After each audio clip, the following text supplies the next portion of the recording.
नमस्कार, Kumar astro science में आपका स्वागत है मेरे एक नए वीडियो के साथ। आज के इस वीडियो में हम बात करेंगे कैप्रिकॉर्न एसेंडेंट वालों के लिए, मकर लगन वाले जातकों के लिए राहु केतु के राशि परिवर्तन के विषय में। राहु केतु का राशि परिवर्तन 12 अप्रैल 2022 को राहु ग्रह मेष राशि में और केतु ग्रह तुला राशि में 10:36 प्रातः 10:36 पर प्रवेश कर जाएंगे। तो यह जो गोचर है, यह गोचर मकर लगन वाले जातकों को क्या रिजल्ट प्रदान करेगा। ये जो प्रेडिक्शन है यह लगन के आधार पर आधारित है, तो आपको आपका लगन मालूम होना आवश्यक है।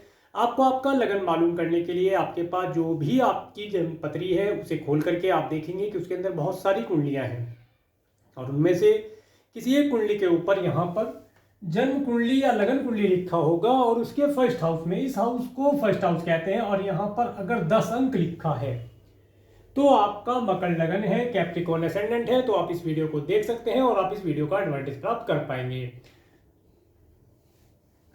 तो आइए चलिए सबसे पहले देखते हैं कि मकर लगन वाले जातकों के लिए राहु केतु कौन कौन से हाउस में प्लेस्ड होकर के गोचर करेंगे।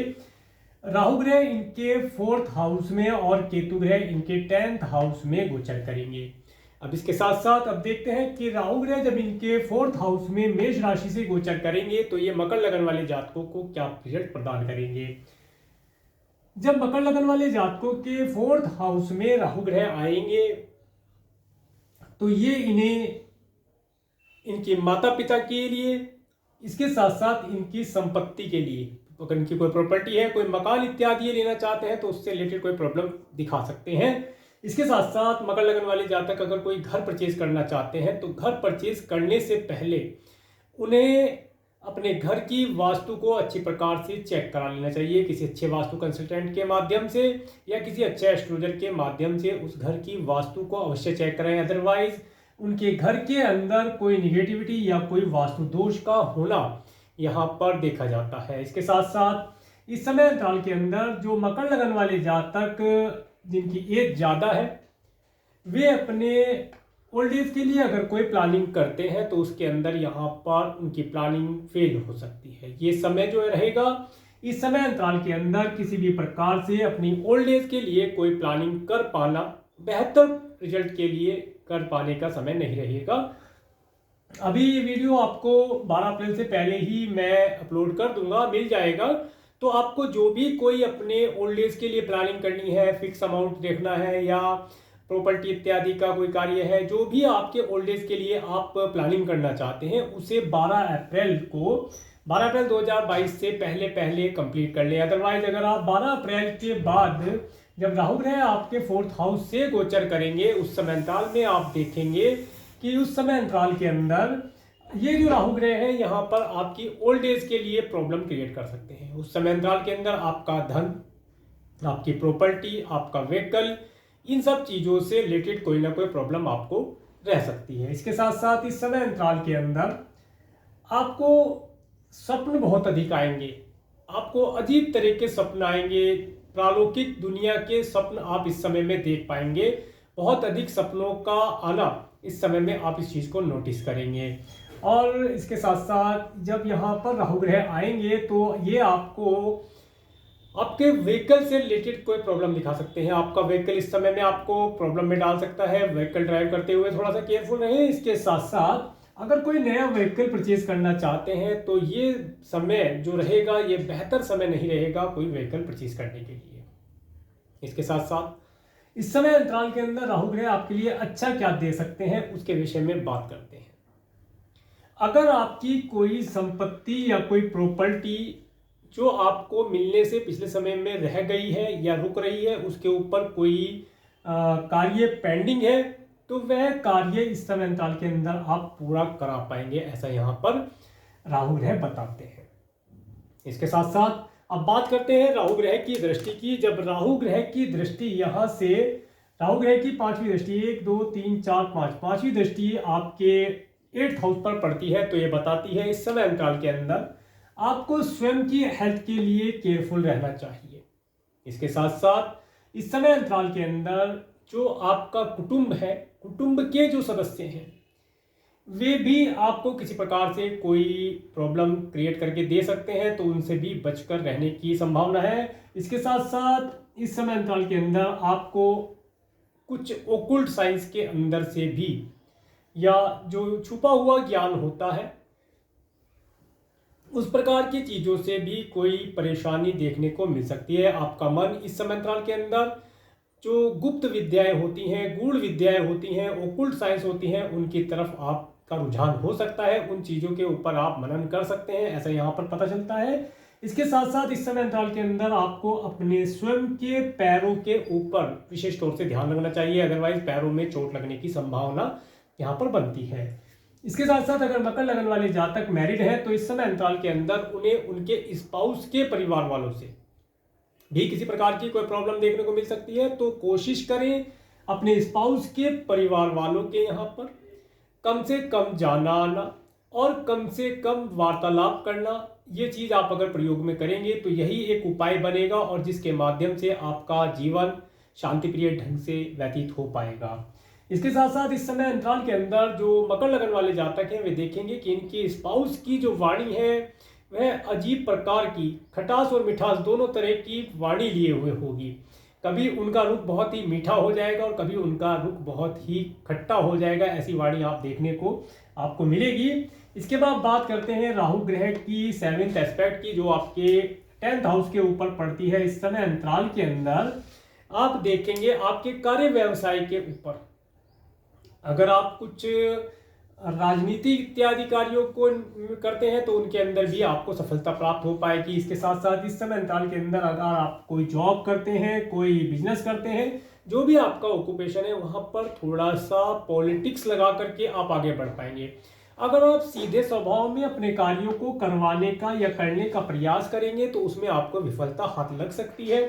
इसके साथ साथ इस समय अंतराल के अंदर एक भ्रम की स्थिति बन जाना, ये कार्य पूर्ण हो रहा है या नहीं हो रहा है, इस प्रकार की स्थिति भी यहाँ पर आपको देखने को मिलेगी। परंतु आप आगे मैं आपको जो उपाय बताता हूँ, अगर उस उपाय को करेंगे तो वहाँ पर से भी आप आराम से इस स्थिति को पार कर जाएंगे। इसके बाद बात करते हैं राहु ग्रह की 9वीं दृष्टि की 7, 8, 9th एस्पेक्ट जब आपके 12th हाउस पर पड़ती है तो ये बताती है इस समय अंतराल के अंदर आपका जो धन है आपके किसी फैमिली मेंबर के लिए, आपके स्वयं की हेल्थ के लिए यहाँ पर खर्ची होता दिखाई देता है। तो इस समय अंतराल के अंदर कोई भी ऐसा कार्य जिसके अंदर मेडिकल, मेडिसिन, हॉस्पिटल इत्यादि से रिलेटेड कार्य या न्यायालय और दंड बंधन इत्यादि के कार्यों में आपको इन्वॉल्व होना पड़ सकता है, तो उनसे केयरफुल होकर के रहें तो लाभ प्राप्त कर पाएंगे। इसके साथ साथ इस समय अंतराल के अंदर एक अच्छी चीज़ यहाँ पर पता चलती है कि आप अपने घर पर रहकर ही अपने अगर कुछ कार्यों को एब्रोड पर रहने वाले लोगों के माध्यम से करते हैं तो उनके माध्यम से आप लाभ प्राप्त कर पाएंगे।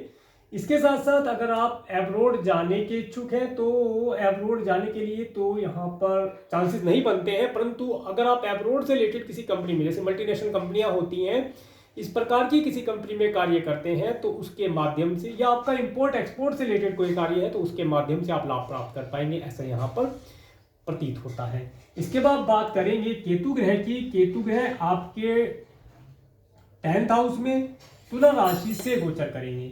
देखिए केतु ग्रह का 10th हाउस से पास होना ये बताता है इस समय अंतराल के अंदर आपके कार्य व्यवसाय में, चाहे आप जॉब करते हैं, चाहे आप बिजनेस करते हैं, जो भी आपका कार्य व्यवसाय है उसके अंदर बहुत ही ज़्यादा अप एंड डाउन की स्थिति आपको देखने को मिलेगी। अप एंड डाउन आएंगे जिनमें आप अपने आप को बहुत ही मुश्किल से संभाल पाएंगे। ये मैंने इसलिए कहा क्योंकि आप राजनीतिक तरीके से अपने कार्य व्यवसाय को अगर करते हैं तो आप अपने कार्य व्यवसाय को संभाल पाएंगे। अदरवाइज आप अगर सीधे स्वभाव में रह करके कार्य व्यवसाय को, जॉब इत्यादि को करते हैं, कुटिल नहीं बनते हैं, तो आपके कार्य व्यवसाय में बहुत ही जल्दी अप एंड डाउन की स्थिति यहाँ पर बनेगी, जिसके अंदर अपने कार्य व्यवसाय को संभाल पाना, अपने आप को संभाल पाना बहुत मुश्किल हो सकता है। इसके साथ साथ इस समय अंतराल के अंदर मकर लगन वाले जातकों को कोई भी कार्य व्यवसाय नया शुरू नहीं करना चाहिए, ये समय रुकने का होगा। इस समय अंतराल में कोई भी नया प्रोजेक्ट, नई फैक्ट्री, नया ट्रांसपोर्ट से रिलेटेड कोई कार्य, नई भूमि कोई परचेज करना, इस प्रकार के कोई नया व्हीकल परचेज करना, इन सब चीज़ों से बचना चाहिए। या अपने कार्य व्यवसाय के अंदर कोई दूसरी कंपनी को मर्ज कर लेना, पार्टनरशिप कर लेना, इन सब चीज़ों से बचना चाहिए। इसके साथ साथ इस समय अंतराल के अंदर जो जातक मकर लगन वाले जॉब करते हैं उन्हें अपनी जॉब के ऊपर 110% कॉन्सेंट्रेट करके राजनीतिक तरीकों से कार्य करके लाभ प्राप्त करना चाहिए। अगर वे अपने कार्य व्यवसाय को या जॉब अपनी चेंज करना चाहते हैं इस समय अंतराल के अंदर, तो ये बेहतर समय मैं बिल्कुल नहीं कहूँगा कि जॉब को चेंज किया जाए। अगर इस समय में आप जॉब छोड़ देते हैं तो अच्छी कंपनी में दूसरी जाने के लिए, तो यहाँ पर संभावनाएं ये बनती हैं कि आपको जिस अच्छी कंपनी के लिए आप जाना चाह रहे थे वो कंपनी बाद में पता चले कि अच्छी नहीं है, या जितना आपने सोचा था कि वहाँ से आपको इनकम के सोर्सेज, नेम फेम के सोर्सेज प्राप्त होंगे, उतना वहाँ पर वह कंपनी आपको पे नहीं कर पा रही है, जिसकी वजह से आगे प्रॉब्लम आ सकती है। तो इसलिए ये समय आपको अपने कार्य व्यवसाय में किसी भी प्रकार का कोई चेंज करने के लिए नहीं होगा। इसके बाद बात करते हैं, हाँ एक चीज़ यहाँ पर पता चलती है कि इस समय अंतराल के अंदर जो मकर लगन वाले जातक हैं वे अपने कार्य व्यवसाय के अंदर, कार्य व्यवसाय के क्षेत्र में चाहे जॉब हो चाहे बिजनेस हो, वहाँ पर कुछ दान धर्म करेंगे, कुछ लोगों को भोजन करा सकते हैं, कुछ वस्त्र इत्यादि डोनेट कर सकते हैं। इस प्रकार की एक्टिविटी अगर वे करते हैं तो काफ़ी प्रबल संभावनाएं बन जाती हैं कि इनका कार्य व्यवसाय अप एंड डाउन की स्थिति को आसानी से पार कर जाएगा। इसके बाद बात करते हैं केतु ग्रह की पांचवी एस्पेक्ट की। 1 2 3 4 5 पांचवी एस्पेक्ट जब आपके सेकंड हाउस पर पड़ती है तो ये बताती है इस समय अंतराल के अंदर मकर लगन वाले जातकों को सबसे पहले तो अपनी वाणी के लिए सुरक्षित रहना चाहिए, अपनी वाणी को नाप तोल करके बोलना चाहिए और अच्छे और शुभ शब्दों का प्रयोग ही इस समय में करेंगे तो लाभ प्राप्त कर पाएंगे। अपने कार्य व्यवसाय के अंदर, अपने दैनिक जीवन के अंदर अच्छे और शुभ शब्दों का प्रयोग करें। शुभ शब्दों का प्रयोग करने से आपके जो भी कार्य पेंडिंग है उन कार्यों को आप इजीली पूरा कर पाएंगे। इसके साथ साथ इस समय अंतराल के अंदर आपको कई प्रकार के भोजन करने का अवसर प्राप्त होगा, भोजन का भी आप लाभ प्राप्त कर पाएंगे। इसके साथ साथ इस समय अंतराल के अंदर आपको अपने नाक, कान और गले से संबंधित कोई प्रॉब्लम ना हो उसके लिए केयरफुल रहना चाहिए। फास्ट फूड इत्यादि या मार्केट से कोई बना हुआ भोजन, ड्रिंकिंग वाटर लेते हुए थोड़ा सा केयरफुल रहें, क्योंकि इस समय अंतराल के अंदर जब तक केतु ग्रह की 5 एस्पेक्ट यहाँ पर रहेगी तब तक नाक, कान, गले से रिलेटेड कोई भी अगर छोटी सी भी प्रॉब्लम है तो उसके लिए डॉक्टर से कंसल्ट करके मेडिसिन लें और किसी अच्छे एस्ट्रोलॉजर से कंसल्ट करके इसकी रेमेडी आप अवश्य करें। अदरवाइज अगर कोई रोग नाक, कान, गले से रिलेटेड है तो वह बढ़कर के अधिक हो सकता है, इसके लिए उपाय की आवश्यकता होती है। तो ये आपके लिए रहेगा। इसके बाद बात करते हैं केतु ग्रह की 7th एस्पेक्ट की। जब केतु ग्रह की 7th एस्पेक्ट आपके 4th हाउस में पड़ती है तो ये बताती है इस समय अंतराल के अंदर आप अपने घर के अंदर कोई पेट्स इत्यादि पाल सकते हैं। इस समय में आपके पास कोई पेट्स इत्यादि हो सकता है, और यदि आपका कोई पेट्स इस समय में किसी प्रकार से किसी डिजीज से ग्रस्त है तो उसकी डिजीज के लिए आपको केयरफुल रहना चाहिए। उसे समय समय पर आप मेडिसिन इत्यादि दिलाएं ताकि आप उसकी बेहतर हेल्थ के लिए कार्य कर पाएं। इसके साथ साथ इस समय अंतराल के अंदर जो आपका दिल है, दिल के अंदर एक अजीब सी घबराहट जैसी स्थिति आप देखेंगे, एक सुकून ना मिल पाना, किसी भी कार्य को करके कार्य व्यवसाय की तरफ से चिंतित हो सकते हैं, जॉब की तरफ से चिंतित हो सकते हैं, या कुछ नहीं तो माता पिता को लेकर के चिंतित हो सकते हैं, उनके स्वास्थ्य को लेकर के चिंतित हो सकते हैं। कोई भी चिंता दिल के अंदर घर कर सकती है, तो उस चिंता को अपने से दूर रखने के लिए भगवान के पवित्र नामों का कीर्तन करें, अपने जो इष्ट देव हैं उनका स्मरण करें तो लाभ प्राप्त होगा। इसके बाद जब केतु ग्रह की 9th एस्पेक्ट 7, 8, 9, 9th एस्पेक्ट आपके 6th हाउस पर पड़ती है तो ये बताती है इस समय में आपके कुछ जो एनिमीज हैं वे आपको परेशान करने की चेष्टा कर सकते हैं, तो उनसे बच करके रहने का समय होगा। एनिमीज आपके सामने आएंगे तो जरूर, परंतु ये केवल राहु और केतु का वर्णन है। इसके साथ जब बाकी जो प्लेनेट भी हैं उन्हें भी देखना आवश्यक होगा कि उनके अगर किसी के एस्पेक्ट यहाँ पर मिल जाए तो आप अपने शत्रुओं का पराभव कर पाएंगे। परंतु एक चीज यहाँ पर पता चलती है कि आप अपने शत्रुओं को से परेशान तो रहेंगे परंतु शत्रु आपका कुछ नुकसान नहीं कर पाएंगे, ये भी चीज यहाँ पर पता चलती है। इसके साथ साथ यहाँ पर एक विशेष चीज मैं आपको बताना चाहूंगा कि आपको इस समय अंतराल के अंदर कोई ऋण नहीं लेना चाहिए। अगर आप कोई ऋण ले लेते हैं तो वह ऋण आपको चुकाने के लिए जो प्लानिंग होती है, अगर आपने प्लानिंग, मैंने आपको बताया कि इस समय में कोई प्लानिंग आपकी सक्सेस नहीं होगी, अगर मान लीजिए आपने कोई ऋण लिया है इस समय में और आपने कोई प्लानिंग की है तो वह प्लानिंग फिर फेल हो सकती है। उसके लिए केयरफुल होकर के चलें। और इस समय में सबसे बेहतर ये रहेगा, अगर मान लीजिए लोन लेना ही पड़ता है तो 2 प्लानिंग लेकर के चलें। अगर प्लानिंग ए फेल हो जाए तो प्लानिंग बी से आप अपने कार्य को करके निकल पाए, जिससे कि आपका जो ऋण है वो इजीली उतर पाए। ये था राहु केतु के गोचर का फल। इसके बाद अब हम देखते हैं, अगर जो चीज़ें मैंने बताई इनमें से कोई प्रॉब्लम आप फेस कर रहे हैं, आपको लगता है कि इस प्रकार की प्रॉब्लम आपके जीवन में आ रही है, तो क्या उपाय करना चाहिए। तो उपाय के लिए आपको पीतल के बर्तन में पवित्र नदी का जल, कोई भी पवित्र नदी हो, गंगा जमुना सरस्वती जो भी आपके घर के आसपास बहती है, पवित्र नदी का जल ला करके उसके ऊपर चांदी का ढक्कन लगाकर, चांदी की कोई प्लेट या कोई बाउल वगैरह ढक करके उसे आप अपने घर में सुरक्षित करके रख दें। इस उपाय को करने से राहु केतु की जो निगेटिविटी है वह काफ़ी हद तक कंट्रोल हो जाएगी, कम हो जाएगी, जिसकी वजह से आपका यह जो प्रॉब्लम यहाँ पर इसने दिखाई है, इन प्रॉब्लम में काफ़ी राहत आप प्राप्त कर पाएंगे। तो ये था मकर लगन वाले जातकों के लिए, कैप्रिकॉर्न एसेंडेंट वाले जातकों के लिए राहु केतु के राशि परिवर्तन का फल। अगर आपको मेरा वीडियो अच्छा लगा है तो आप मेरे इस वीडियो को लाइक करें, और यदि आप मेरे चैनल पर नए हैं तो मेरे चैनल को सब्सक्राइब करें, जिससे आने वाले नए वीडियो का नोटिफिकेशन आपको मिल सके। और मेरे इस वीडियो को प्रेमपूर्वक देखने के लिए, मेरे इस चैनल पर प्रेमपूर्वक बने रहने के लिए आपका प्रेमपूर्वक धन्यवाद। नमस्कार।